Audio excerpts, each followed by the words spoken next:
రాజన్న సిరిసిల్ల జిల్లా సిరిసిల్ల పట్టణంలో సీఎం రేవంత్ రెడ్డి జనజాతర బహిరంగ సభలో శుక్రవారం పాల్గొన్నారు. ఈ సందర్భంగా ముఖ్యమంత్రి రేవంత్ రెడ్డి మాట్లాడుతూ ఉమ్మడి కరీంనగర్ జిల్లాకు బీఆర్ఎస్ 10 ఏళ్లు ద్రోహం చేసిందని అన్నారు. బీఆర్ఎస్ అంటేనే బిల్లారంగా సమితి అని, డిసెంబర్లో జరిగిన సెమీఫైనల్స్లో బిల్లారంగాను ఓడించామని, ఫైనల్స్లో మోడీ అమిత్ షాలను ఓడించాలని ప్రజలకు కాంగ్రెస్ కార్యకర్తలకు పిలుపునిచ్చారు. తెలంగాణకు రావాల్సిన హక్కులు, నిధులు ఇవ్వకుండా ప్రధాని మోడీ అవమానించారని ఆరోపించారు.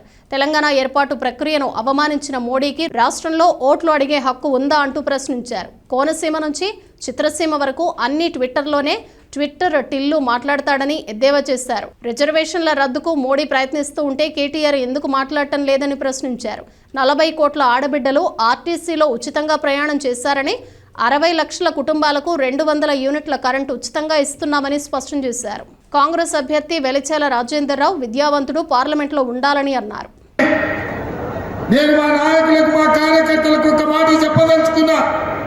డిసెంబర్లో జరిగినవి సెమీఫైనల్స్ లో బిల్లా రంగాలను ఓడించడం, ఇప్పుడు ఫైనల్స్ లో మోడీ అమిత్ షా తోని రేపు ఫైనల్స్ జరగబోతున్నాయి. ఈ తెలంగాణ రాష్ట్రంలో జరుగుతున్న పరిణామాలు, తెలంగాణకు రావాల్సిన హక్కులు, నిధులు ఇవాళ కేంద్ర ప్రభుత్వం నిర్లక్ష్యం చేసి నరేంద్ర మోడీ గారు మన తెలంగాణను అవమానించారు. మన పార్లమెంటు బడ్జెట్ సమావేశాలలో తెలంగాణకు నిధులు ఇవ్వలేదని మేము అడిగితే ఆయన తెలంగాణ రాష్ట్ర ఏర్పాటు ప్రక్రియనే తప్పు పట్టిండు. తెలంగాణ రాష్ట్ర ఏర్పాటు అవమానించాం.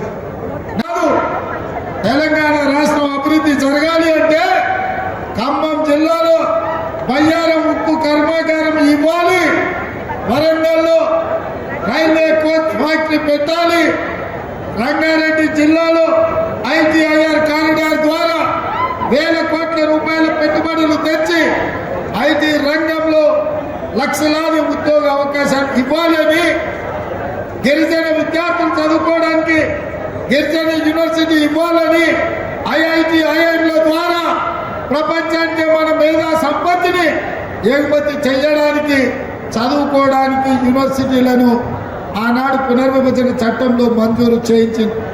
కానీ దురదృష్టవశాత్తు నరేంద్ర మోడీ గారు ఈ దేశానికి ప్రధానమంత్రిగా బాధ్యత చేపట్టిన తర్వాత ఆయన గుజరాత్ తప్ప ఏ రోజు కూడా తెలంగాణ గుర్తు రాలే.